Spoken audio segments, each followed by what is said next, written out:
Welcome to my YouTube channel. और आप लोग का मेरे चैनल में स्वागत है। और आज का मेरा टॉपिक है वो बड़ा ही कॉमन टॉपिक है। अगर आप फ्लिपकार्ट, अमेजोन, स्नैपडील, शॉपक्लूज या फिर जो भी ऑनलाइन शॉप है, अगर उससे आप शॉपिंग करते हैं तो ये वीडियो आपको डेफिनेटली देखना चाहिए।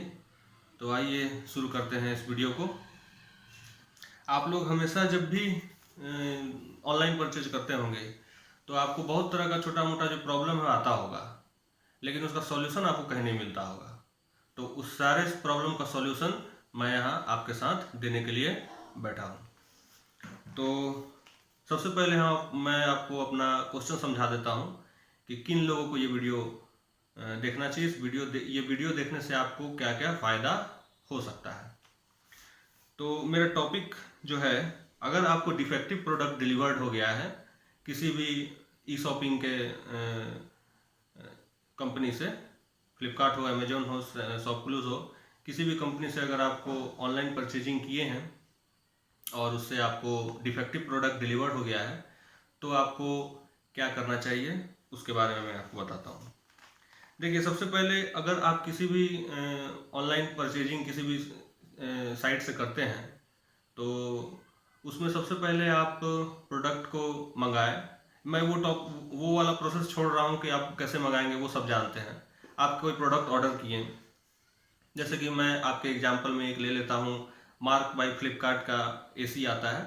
उसके बाद वो एक फ्लिपकार्ट के लिए वो एक छोटा सा एग्जांपल मैं ले लेता हूँ, इसको समझाने में और आसान होगा। अगर कोई एसी आप परचेज करते हैं तो उसमें इंस्टॉलेशन होता है, 2 दिन के बाद आपका इंस्टॉलेशन हो जाता है। तो सपोज कीजिए आप कोई एसी ऑर्डर किए, वो आपको डिलीवर हो गया और उसका इंस्टॉलेशन भी हो गया, लेकिन वो प्रोडक्ट क्या होगा अगर वो डिफेक्टिव निकल गया तो? क्योंकि कई बार क्या होती है कि ये बड़ी बड़ी कंपनियां जो है ये अनइंस्टॉल नहीं करना चाहती है और कस्टमर परेशान हो जाते हैं, क्योंकि डिफेक्टिव प्रोडक्ट अगर डिलीवर हो गया तो वो अनइंस्टॉल नहीं हो पाता है। आपको कंपनी का चक्कर लगाते रहिए, कोई फ़ायदा नहीं होता है। तो मैं आपको बता देता हूँ। सबसे पहले आप कीजिए कि पहले तो आपका अगर प्रोडक्ट डिफेक्टिव निकल गया तो उसमें एक दो तरह का डिफेक्टिव होता है। एक, प्रोडक्ट के अंदर में डिफेक्टिव कुछ हुआ, उसका कुछ फंक्शन काम नहीं कर रहा है। दूसरा चीज़, एक बाहर से उसका कुछ डिफेक्टिव निकल, जैसे कुछ टूटा हुआ निकल गया। टूटा हुआ निकल गया तो इंस्टॉलेशन ही नहीं होगा आपका। इंस्टॉलेशन आप रोक दीजिए, क्योंकि टूटा हुआ चीज़ आप नहीं लगवाएंगे।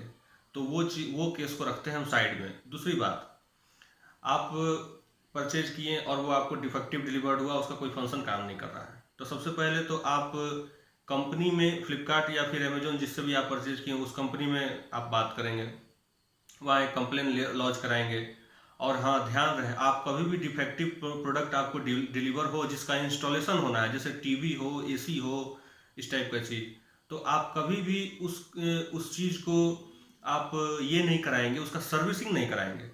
ये चीज़ जो है ये कंपनियां बताती नहीं है, लेकिन मैं आपको बता रहा हूँ। कोई भी प्रोडक्ट अगर इस टाइप का इंस्टॉलेशन वाला चीज़ है, इंस्टॉल हो चुका है, फिर उसमें कुछ फंक्शन में प्रॉब्लम आ गया, उसको आप सर्विस नहीं कराएंगे। क्योंकि कंपनी का पॉलिसी में रहता है, अगर एक बार किसी प्रोडक्ट को आप सर्विस करा लिए ना तो उसको आप रिप्लेस नहीं कर सकते हैं। ये एक प्रॉब्लम है इसमें। तो इसलिए आपको कभी भी कोई प्रोडक्ट डिलीवर्ड हो जो खराब है, वो ठीक नहीं है, तो उसको आप कृपया करके सर्विस ना कराएं। उसका रिप्लेसमेंट का ये डालें कि हमको रिप्लेस कीजिए, दूसरा एसी दीजिए, या फिर मेरा पैसा रिफंड कीजिए और अपना सामान लेकर जाइए। तो आप सबसे पहले फ्लिपकार्ट में बात कर लेंगे। वहाँ से बात करने के बाद आपका जो टेन्योर दिया हुआ, वो टेन्योर में अगर प्रॉब्लम सॉल्व नहीं होता है तो आप क्या कर सकते हैं, आप सीधा कंज्यूमर फोरम में जा सकते हैं। इसके पहले मैंने एक वीडियो बनाया था, उसमें कंज्यूमर फोरम के बारे में मैंने कुछ बताया था। और इसके बाद का भी एक वीडियो आएगा जो मैं कंज्यूमर प्रोटेक्शन एक्ट 2019 जो अमेंड हुआ है, जो 20 जुलाई से, इस साल का 20 जुलाई से लागू हो चुका है, उसके बारे में भी मैं डिटेल में बताऊंगा, क्योंकि बहुत सारे चेंजिंग आए हैं और जो बहुत अच्छा बात है। तो उसमें क्या है, आपको इनग्राम पोर्टल पे जा करके, यानी कंज्यूमर फोरम का जो पोर्टल है उस पर जा करके आपको कंप्लेन लॉन्च करना है फ्लिपकार्ट के अगेंस्ट में। मीनवाइल वो प्रोसेस आपका चल रहा है, वो मिनिमम अभी कोरोना के टाइम में वो एटलीस्ट 30 डेज वो लेते हैं आपका प्रॉब्लम सॉल्व करने में। तो वहाँ से प्रॉब्लम अगर आपका सॉल्व हो जाता है तो ठीक है, या फिर आप ये कर सकते हैं, वहाँ आप कंप्लेन करिए और कंप्लेन करने के साथ संग संग आप एक रिटर्न एप्लीकेशन लिखिए, CEO उस कंपनी का, अमेजन हो या फ्लिपकार्ट हो, जो भी हो, इंडिया के उसका जो वेबसाइट होता है फ्लिपकार्ट या अमेजन का, उसका सबसे नीचे में इंडिया का रजिस्टर्ड ऑफिस रहता है। उस इंडिया के रजिस्टर्ड ऑफिस पर आप जाएंगे, वहाँ से एड्रेस उठाएंगे और आप स्पीड पोस्ट के द्वारा एक रिटर्न एप्लीकेशन, आपके साथ क्या प्रॉब्लम हुआ है वो रिटर्न एप्लीकेशन आप उस कंपनी में सेंड करेंगे, गवर्नमेंट रजिस्टर्ड स्पीड पोस्ट के साथ। प्राइवेट वाले के कुरियर के साथ ही उसका वैल्यू ऑफिस पे आप स्पीड पोस्ट के द्वारा, इंडिया स्पीड पोस्ट से आप भेज देंगे। वहाँ पर एक रिटर्न एप्लीकेशन मैं दिखा देता हूँ किस टाइप का आपका एप्लीकेशन होगा। ये आपको दिख रहा होगा, जैसे हमने फ्लिपकार्ट के CEO को भेजा था। तो ये मेरा नहीं, ये एक मेरे कलीग हैं, उनका एक प्रॉब्लम हुआ था तो उन्होंने ये स्टेप उठाया था, तो ये हमने भेजा था। और ये पूरा एप्लीकेशन, ये पूरा प्रॉब्लम, क्या प्रॉब्लम फेस हुआ है वो, और साथ में इसका बिल, जो प्रोडक्ट आपने मंगाया है उसका बिल आप स्पीड पोस्ट कर दीजिए रजिस्टर्ड ऑफिस पर। और ये करने से ना क्या होता है कि कंपनी के पास एक रिकॉर्ड चला जाता है, और आप ये जितने भी ऑनलाइन के ई शॉपिंग के सब साइट है, अगर आपको कोई प्रॉब्लम हो जाता है ना, ये लोग जल्दी सॉल्व नहीं करते हैं, तो इसलिए ये एप्लीकेशन आपको लिखना बहुत ही ज़रूरी है। इतना करने के बाद अगर आपको कंज्यूमर फोरम की तरफ से रिप्लाई अच्छा मिल जाता है, इसमें थोड़ा टाइम लग जाता है क्योंकि कंज्यूमर फोरम 30 दिन का टाइम लेती है, तो आपको एटलीस्ट 30 डेज तो वेट करना है। उसके बाद और आप इसमें बीच में रिटर्न पॉलिसी को लेकर के टेंशन में नहीं आइएगा, क्योंकि एक बार कंप्लेन रेज हो जाता है तो रिटर्न पॉलिसी को कोई नहीं देखता है। तो क्योंकि ये सब कंपनी में 10 दिन का ही रिटर्न पॉलिसी होता है, तो 10 दिन में कोई भी केस सॉल्व नहीं होता है, तो इसलिए उसका टेंशन नहीं है। उसके बाद अगर आपको यहाँ से भी कोई सॉल्यूशन नहीं मिलता है तो आप कंज्यूमर फोरम के जो टोल फ्री नंबर है वहाँ आप बात कर लीजिए, वहाँ अपना डॉकेट नंबर बताइए। एक डॉकेट नंबर आपको इशू होगा जब आप कंप्लेन लॉन्च करेंगे, तो वो करने के बाद फिर आप कंज्यूमर फोरम से बात करेंगे, वो डॉकेट नंबर पूछेंगे, आप बताइएगा। उसके बाद उनसे गाइडेंस ले लीजिएगा कि ये मेरा प्रॉब्लम कब तक सॉल्व हो जाएगा, और नहीं तो फिर आप डिस्ट्रिक्ट फोरम में जा सकते हैं। डिस्ट्रिक्ट फोरम में कब जाएंगे, जब आपका जो प्रोडक्ट है वो 10 लाख से नीचे तक का होगा तो डिस्ट्रिक्ट फोरम में जाते हैं। 10 लाख से ऊपर और 1 करोड़ से नीचे होता है तो स्टेट फोरम में जाते हैं, और 1 करोड़ से ऊपर होता है तो आप नेशनल फोरम में जाते हैं। लेकिन ये पुराना वाला है, ये पुराना नियम है, मैं फिर से बता रहा हूँ, ये कंज्यूमर प्रोटेक्शन एक्ट 2019 वाला नहीं है, ये पुराना वाला है। तो नया वाला क्या है, नया वाला है कि 1 करोड़ तक का कोई प्रॉब्लम है अगर आपको है किसी भी टाइप में, तो आप डिस्ट्रिक्ट फोरम में जाएंगे। तो ये बहुत बड़ा अमेंडमेंट है। इसके बाद का जो वीडियो मैं डालूंगा उसको आप देखिएगा, उसमें मैं कंज्यूमर प्रोटेक्शन एक्ट 2019 के बारे में डिटेल में बताऊंगा। तो आप एक डिस्ट्रिक्ट फोरम में आपको जाना पड़ेगा और एक आप एप्लीकेशन लिखेंगे और वहाँ कंप्लेन लॉन्च करेंगे। एक आप खुद भी केस लड़ सकते हैं, लेकिन मैं रिकमेंड ये करूँगा क्योंकि बहुत सारे उसमें प्रोसीजर होते हैं, आपको पार्टी बनाना पड़ता है कि आप किसको किसको पार्टी बनाएंगे, तो ये सब चीज़ लॉयर जो है वो अच्छे तरह से आपको समझा पाएंगे। तो आप एक लॉयर के पास चले जाएंगे, वो आपके साथ जाकर के कंप्लेन फाइल कर देंगे डिस्ट्रिक्ट फोरम में।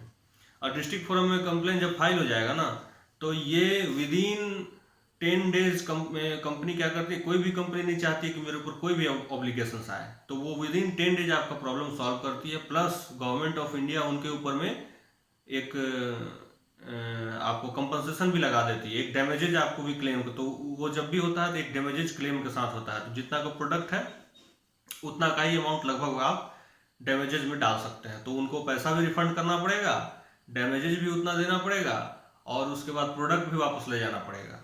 तो ये 3 स्टेप है, आपको जरूर फॉलो करना चाहिए। और उसके साथ साथ आप क्या कीजिए कि आप जितना बार उस कंपनी में मेल किए हो वो सब कोर्ट में आपको शो करना पड़ता है कि जितना बार आपने कम्युनिकेट किया है।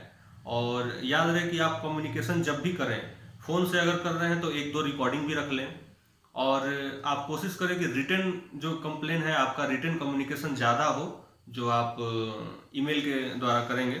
तो इस टाइप का ईमेल आप देखिए, एक कंसोलिडेटेड ईमेल आता है, कितना बार आपने उनसे बात किया है ये देख सकते हैं आप। ये मैं जिनका यहाँ पर ईमेल है वो आपको दिखाता हूँ, थोड़ा ढक देता हूँ उनका नाम। तो इस टाइप का ईमेल पूरा आप जनरेट उनका ले कि उन्होंने क्या जवाब लिखा है, ये सब भी आपको कोर्ट में सबमिट करना पड़ता है। इससे आपका जो केस है वो काफ़ी ज़्यादा स्ट्रांग हो जाएगा। तो ये सब 3 स्टेप था जो आपको फॉलो करना चाहिए। किसी भी ऑनलाइन शॉपिंग से आप शॉपिंग करते हैं तो आप डरिए मत। किसी भी ऑनलाइन शॉपिंग में आप शॉपिंग करते हैं तो डरिए मत कि पैसा आएगा, पैसा मेरा फंस जाएगा। पैसा आपका कभी नहीं फंसेगा, इसका गारंटी है।